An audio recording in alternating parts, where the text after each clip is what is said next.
नमस्कार साहित्य प्रेमियों। आपका स्वागत है साहित्य सागर चैनल में। हम लेकर आए हैं मुंशी प्रेमचंद जी की लिखी कहानी दक्षिणी अफ्रीका में शेर का शिकार। एक मशहूर शिकारी ने एक शेर के शिकार का हाल लिखा है।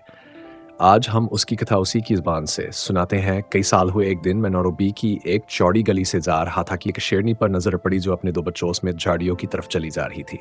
शायद शिकार की तलाश में बस्ती में घुस आई थी।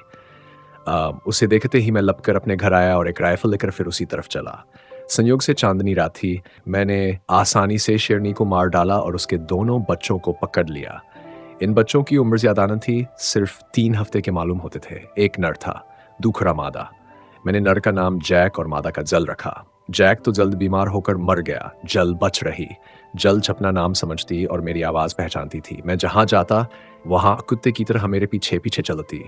मेरे कमरे में फर्श पर लेटी रहती थी।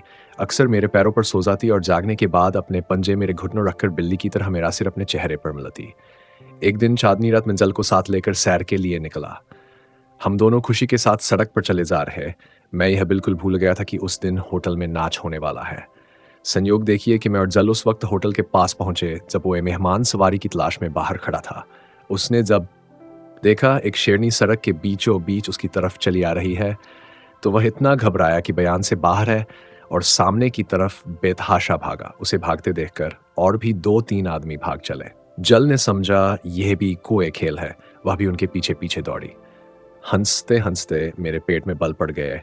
आखिर मैं भी जल के पीछे दौड़ा और बड़ी मुश्किल से जल को पकड़ पाया। यद्यपि उसने किसी को घायल नहीं किया, मगर आनंद की जिंदगी बिताने वालों की बहादुरी की कली खुल गई। फिर मैं जल को लेकर चांदनी रात में कभी बाहर न निकला। एक दिन मैं एक जगह दावत खाने गया। तेरी तरफ चला तो आधी रात हो गई थी। आधा रास्ता तय कर चुका कि एकाएक बंदूक चलने की आवाज़ सुनाई दी। ऐसा मालूम हुआ कि कोई आदमी घबराहट में शूश कर रहा है। ज़रा और आगे बढ़ा तो देखा कि एक संतरी लालटेन के खंभे पर चढ़ा बदहवासी की हालत में शू कर रहा है। मुझे देखते ही उसने कहा, साहब ज़रा बचे रहिएगा। एक शेर बिल्कुल पास खड़ा है और घोड़े को खा रहा है। मैंने इधर-उधर निगाह दौड़ाई तो 50 गज के फासले पर एक शेर दिखाई दिया। वह सचमुच एक घोड़े को चट कर रहा था। संतरी के शोरगुल की उसे बिल्कुल परवाह थी। मैंने संतरी को आवाज़ दी कि वहीं ठहरा रहे और मैं अकेले एक दोस्त के पास बंदूक लेने गया। जब राइफल लेकर लौटा तो देखा कि शेर बैठा और चाट रहा है और संतरी ज्यों का त्यों खंभे से चिमटा खड़ा है। मैंने फौरन शेर बंदूक चलाई। वह जख्मी तो हो, मगर मरा नहीं। वह बड़े जोर से गरजा और एक तरफ को चल दिया। लेकिन मैं उसे कब छोड़ने वाला था, मैं खून का निशान देखता हुआ उसके पीछे चला।